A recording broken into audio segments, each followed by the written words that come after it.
लोग यंग दिखने के लिए कई तरह के पैंतरे आजमाते हैं। मैं हूं अंजलि और आप देख रहे हैं न्यूज़ 18 हिंदी ओरिजिनल्स। कोई नेचुरल तरीके से खुद को फिट रखना चाहता है, खाने पीने में परहेज, रेगुलर एक्सरसाइज या योग को अपनी दिनचर्या में शामिल करता है, तो कोई महंगे महंगे एंटी एजिंग प्रोडक्ट्स खरीदता है। डर्मा फिलर्स, माइक्रोडर्माब्रेशन, बोटॉक्स इंजेक्शन लेना, केमिकल पीलिंग समेत कई तरह के एंटी एजिंग ट्रीटमेंट्स का सहारा भी लोग लेते हैं। आपने कैलिफोर्निया के मल्टी मिलेनियर ब्रांड जॉनसन का नाम भी सुना होगा, जिनका जवां दिखने का जुनून जग जाहिर है। वे यंग दिखने के लिए करोड़ों रुपए तक खर्च कर देते हैं।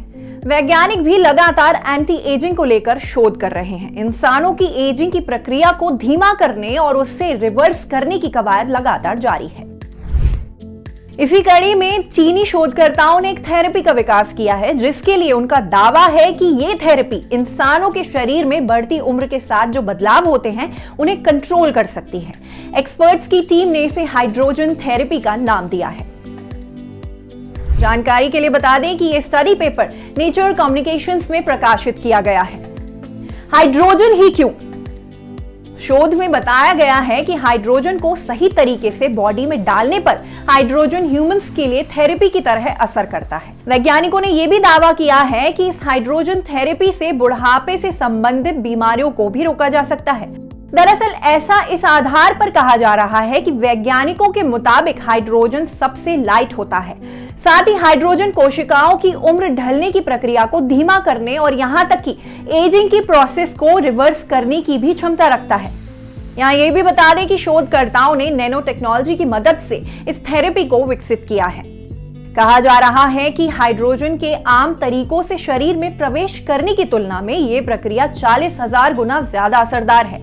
इस प्रक्रिया के तहत हाइड्रोजन का प्रत्यारोपण 1 हफ्ते तक बहुत ही धीमी गति से होता है। ये तो आपको मालूम ही होगा कि ज्यादातर शोध चूहों पर किए जाते हैं। ऐसे में जाहिर सी बात है कि शोधकर्ताओं ने लंबे समय तक चूहों पर शोध किया। नतीजे के रूप में पता चला है कि जो चूहे बूढ़े हो चुके थे, उनकी हड्डियों से जुड़े विकार ठीक हो रहे थे, यानी उनमें सुधार देखा गया।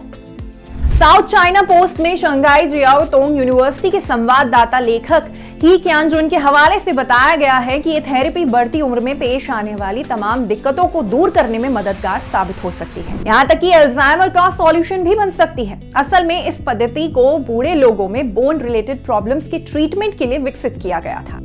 शोधकर्ताओं का यह भी कहना है कि हाइड्रोजन थेरेपी का विकास हाइड्रोजन की एंटी एजिंग विशेषताओं की खोज पर आधारित है। इस टॉपिक पर आपका क्या कहना है, हमें कमेंट सेक्शन में बताएं। साथ ही इस वीडियो को लाइक और शेयर करना ना भूलें।